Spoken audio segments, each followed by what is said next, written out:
முதிர்ச்சி அடைஞ்ச கருமுட்டை உங்களோட கர்ப்பப்பையில இருந்து வெளிவரும்.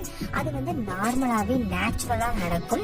அந்த கருமுட்டை தான் ஒரு பெண் கருத்தரிக்கிறதுக்கு ரொம்ப ஹெல்ப்ஃபுல்லா இருக்கும். அந்த கருமுட்டை நல்ல ஆரோக்கியமா இருக்கணும். அது மாதிரி கரெக்டான நேரத்துல வெடிச்சு வெளிவந்தா மட்டும்தான் அது விந்துவோட இணைந்து கருவா உருவாகும்.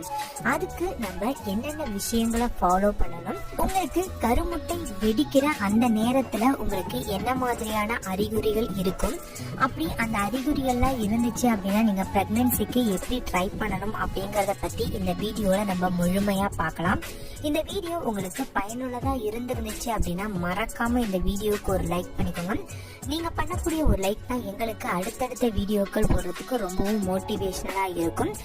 அது மாதிரி நம்மளோட சேனல்ல நிறைய பேர் சந்தேகங்களை கமெண்ட் பண்றீங்க.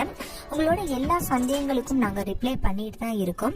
ஒருவேளை உங்களோட சந்தேகங்களுக்கு நாங்க ரிப்ளை பண்ணல அப்படின்னா கடைசியா போட்ட புது வீடியோல நீங்க கமெண்ட் பண்ணுங்க, கண்டிப்பா உங்களுக்கு நாங்க ரிப்ளை பண்ணுவோம்.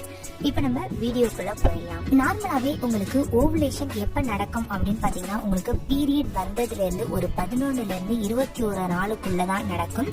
உங்களோட கருமுட்டையை தான் விந்துவோடு இணைஞ்சு கருவை உறுதி செய்யும்.